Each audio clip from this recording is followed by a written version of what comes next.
You may recognize this room I'm in at the moment. Here's where I used to live.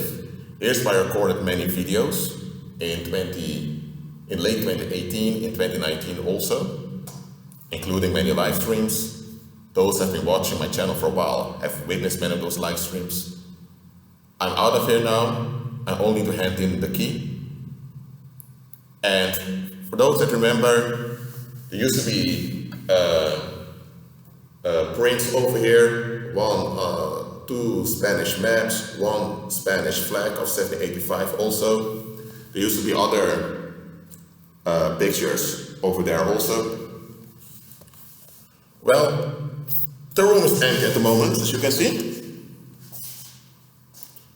All empty. I moved away. So there's no need for me to hide the place I used to live anymore.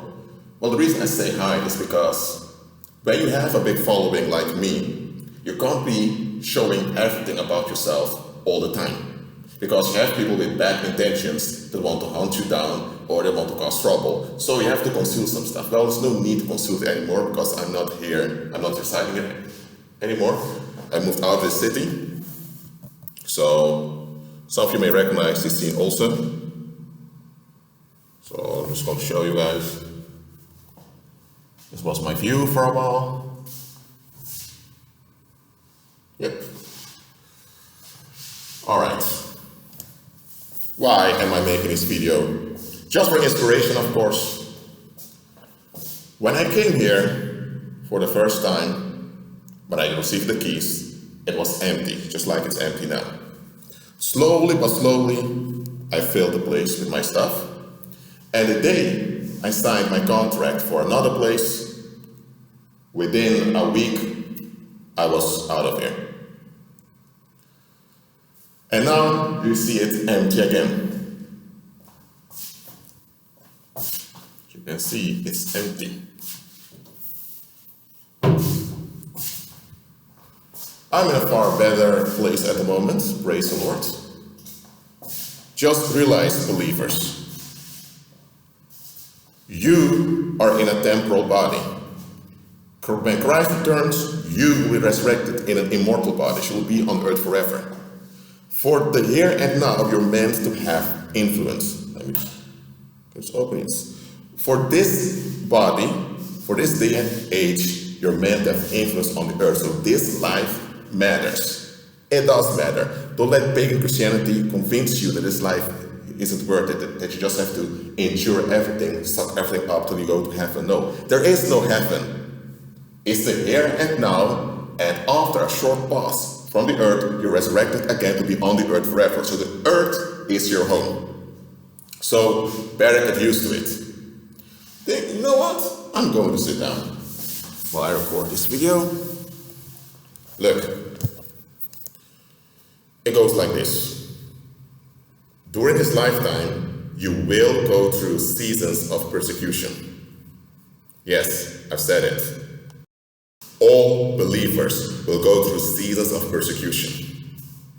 People don't like you, people take action against you, people chase you away from your job, some may even chase you away from your residence, or maybe you suffer financial hardship, or you have assaults on your physical health, or people sometimes begin to die around you due to psychic violence. I know what it is and how this will be. As a believer, you will go through seasons of persecution. Well, those seasons of persecution will fade away, but they are real. The violence is real, the damage is real, and the victims are real. So it's a real thing that you will go through. But you don't go through it unarmed. You don't go through it or through all those bears of persecution without any preparation. When you walk by faith, you know persecution is coming, and you anticipate in faith that when persecution comes, it's persecution that's the problem, not you. Just realize that persecution is as a whirlwind or as a hurricane. It's formed slowly, it builds up over time, then you have the rush, then you have the escalation when it's at its highest, It rushes over the land, causes destruction, and then it dissolves by its own strength. So a hurricane can never last forever because it's spinning and spinning, and the escalation cost is to dissolve. So a hurricane is a storm that keeps escalating, becomes bigger and bigger, and eventually it collapses and is found no more. But the damage that it has caused is still there. That's a hurricane. At least it's damage for human beings when it comes to property. Now, just like hurricanes and whirlwinds, a whirlwind is a similar escalation, but not as big as a hurricane, or they call typhoons in Asia. Tribulation and persecution are like hurricanes, they're like typhoons. They build up slowly. First people begin to talk about you, then begin to suggest harm on you, then they begin to associate you in a bad category, then they want to leave from what they're doing, and then others will join them or be against them, and it becomes bigger and bigger. Before you know it, you feel back pain, you feel pain in your head, you have pain everywhere because you're now under heavy psychic violence, heavy negative energy is thrown at you, and now accidents are almost happening around you all the time. Or now people out of the blue want to knock you down, or they want to shoot you. So that's how it goes. But here's the thing. A hurricane is an escalated cycle. That's all it is. I'm talking about the literal hurricanes out there. The rush to the Caribbean, near India, near Japan. The real hurricanes out there, because I'm using hurricanes as a metaphor here. Hurricanes are an escalated cycle. It's a weather cycle that has escalated, and now it rushes through sea and land, and once it reaches land, it dissolves under its own weight. That's how it is in the paranormal also. Accusation will lead to assassination. And assassination itself will lead to more escalation. And that's how it goes on and on and on, and then it's gone. That is why often when bad times are forming against you, the Most High is not informing you. The Most High is not telling you, you know what? That cousin of yours is triggered by your prosperity. Don't bother with him that much because he will escalate against you. The Holy Spirit is not telling you. The Holy Spirit allows the persecution to develop and to rage and to escalate. Why? Because you are covered already. The persecution will crash. And when the persecution crashes, people will see the damage of the persecution, but they will also see you, that you've endured peacefully, you've endured successfully, and you've overcome successfully, and that will be what will be left behind. The damage will be overruled by you overcoming. Yes, the damage is there, but your overcoming will overshadow the damage that's been done. Look, I'm showing you this space over here, and which evidence do you have in this room that I've lived here? Before, that this was my residence. Before I had this residence, someone else lived here. Probably some elderly figure, or whether it was an aged man or an aged woman, they lived here. When I arrived, maybe the fact that the bathroom it looked a bit old-fashioned. Maybe that's a sign that someone lived here. Yes, it obviously is a sign. But actual sign of who was here, I didn't find any. The same way I'm leaving this place now, people won't notice that I've been here. I don't know whether they're going to demolish this building or they're going to renovate it, that's on them. But an actual trace that already does it, that Rashid resided here, what do you see? What do you notice? If I would carve some mark in the wall, then people that know that I did it can say, oh, Rashid has been here. But apart from that, I haven't placed any mark. Apart from that, you wouldn't be able to see or notice that Rashid has been here. The same way, if a hurricane passes through the Caribbean or near Korea and Japan, which evidence will be that the hurricane passed through that place? After the hurricane passed through the atmosphere, through the sky is blue. other clouds are formed and are in this place. So there's no trace left of the hurricane. Yes, the hurricane passing on land. You'll see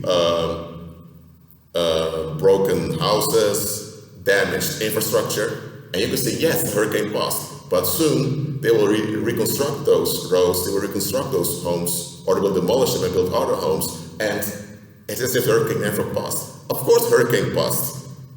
And if you are an archaeologist, you may be able to dig in the ground and notice, this rock erosion shows that hurricanes passed here. But even then, you don't know the specific hurricanes that passed over there. So what am I showing you here? Or what I'm telling you is that persecution will come, but it will fade away. Too often when persecution comes, we're so overwhelmed by the persecution, but see the persecution as a hurricane or as a typhoon. It builds up, becomes bigger, it escalates, then reaches its height, it rages, you have a lot of thunder and lightning, and then on its own weight, it falls apart. And this is how you must see this metaphor. The same way a hurricane or a typhoon collapses by its own weight, the same way Satan and his population of evil spirits, that's how they'll collapse also. That's how the reprobate collapses, that's how the world collapses. And by the way, since Christ came and went back to, Christ came, he died, he rose again, went back to heaven, the world system crashed multiple times. They just reset it so it continues through another nation. When Christ was here, it happened through the Italian people that lived in ancient Italy. Then the power shifted towards the Greeks in Byzantine. And from there, slowly but surely, it shifted towards Oslo, towards Norway. That was the Viking era. The Viking era was suddenly disrupted, or it suddenly ended, better said, by the medieval French people. Which was just a cult because many of the people in that territory that they called France couldn't even speak French. But the French took over. Slowly but surely, it moved towards Austria. Or Austria didn't exist as a country back then, so we would say Germany. And from there, slowly but surely, it moved towards Portugal. You had the Portuguese Empire, which was a maritime empire. The Portuguese Empire collapsed by their own arrogance, so the Spanish took over, but you had a disruption by the Dutch. You had the Dutch Empire. The Dutch did not invest, so after an attack by a French king, they were finished. And the Spanish Empire continued as the world's economy. When the Spanish Empire fell apart, due to civil wars, the British Empire took over the world's economy. Then, towards the Second World War, the British Empire collapsed, and the British relocated their investments to the United States, one of their former colonies, and they continued. So you had an extension of the British Empire to the United States, which was the Anglo-American era.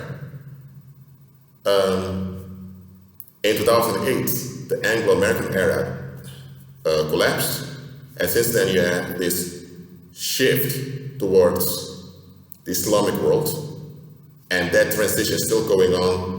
Maybe this year it ends, maybe in 2024, I don't know, but this is a long transition, which is quite unusual. We have this long transition going on in which the decision-making power of the world is shifting. I don't know exactly how it will unfold, so I'm not going to make any predictions here, but that's what's going on. The Anglo-American era is gone. Trump won't bring it back. It's over. And after that, I don't know how long the Mohammedan era will last. It will shift again, and that's how it will go on and on until Christ returns. And that's how it goes with those empires in the world also. They begin small, they develop, they dominate through their growth, through their aggression, they reach their height, and their height, they are there, but then they collapse by their own weight. It's a cycle. So the only thing Satan has is a self-destructive cycle that wants to draw you in to. So if you know it's a self-destructive cycle, and you realize, it's a trap of the enemy, you know I don't give in to it. Because that's all Satan has, self-destructive cycles to lure you in. Because once you're in a self-destructive cycle, you will partake in the destruction. That's the only thing the enemy has, and that's the only reprobates have. That's the only thing reprobates have. Their self-destruction that they want to trap you into. They have nothing to offer. They don't even want to have anything to offer. And they don't want what you have to offer. They just want you in their self-destruction so they are at ease at your expense. So understand, persecution and tribulation are like typhoons or hurricanes. I don't care whether the persecution against you is in its formation stage, or whether it's in its raging stage, or whether it's in collapsing stage. Realize it comes and goes. Make sure that once the tribulation or the persecution is gone, that you are far better off, that you have something that will be left standing. Because this is how it goes. When persecution and tribulation comes, worldly people collapse and they are destroyed with the persecution and tribulation. This is how it goes with worldly people. Pagans are able to endure stuff, but their charms expire. The believer is meant to inherit the earth, so our influence, our efforts should last for generations until Christ returns, and after that, they will last forever. That's the purpose of the believer. So while weapons are formed against you, while accusations are formed against you, while things are escalating, keep walking by faith and keep writing books, keep visiting other countries, keep building corporations and companies, keep making new social contacts, keep being active in every area of life. If your spouse cheated on you and left you, be open for another spouse. If your friends dumped you, there are other people out there. Remain in movement, believer. Remain in movement. That's God's will for you. Was it for now? Going to hand in the keys downstairs, and then I'll never be here again. Probably this will be demolished, or this will be renovated, I don't know, but then I'm done here. Listen, believer. You will be in, how do I say, just like when you're traveling with a train, you'll stop at diverse stations. If you're in a train from Amsterdam all the way to Beijing, you'll have to transfer at some stations, and some of the trains that you will board, they'll have to stop at many locations here and there throughout Germany, throughout Poland, Belarus, you name it. You will stop at many train stations, but it doesn't mean you need to hang at those train stations. Those train stations are just stops for you to stop, to purchase supplies, or to go to the mall for a little bit, and then after the purpose is done at that station, you continue. Because your final destination is Shanghai. It's not Warsaw. It's not Minsk. It's not Moscow.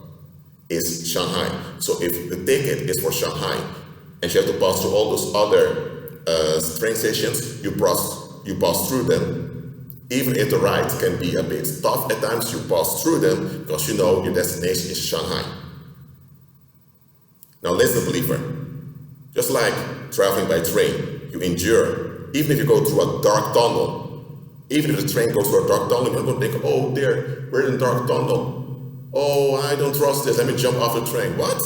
If you're going through a dark tunnel in a train and you want to jump out in a dark tunnel, are you out of your mind? No. You remain in the train, you've purchased your ticket, and you trust the driver that you will end up in your destination. Because there are tracks there. It's not that you're in a bus and you're in a dark tunnel. You're on a track, and the track leads to your destination, so remain on the track. The earth is our home. We are meant to walk in life and abundance in the here and now. Some of you are going through tribulation now because you are walking in prosperity.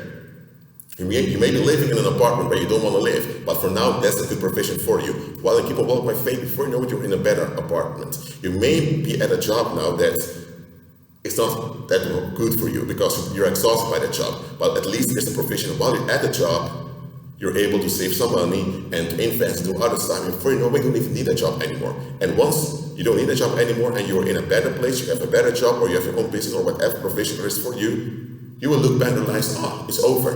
And then you will see the improvement you went through while being at a job or while being at a place.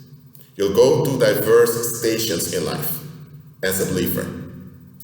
Take what you need at every station and leave behind what you need to leave behind. Because many of those stations you will pass through life is meant for you to leave things behind, to leave some people behind.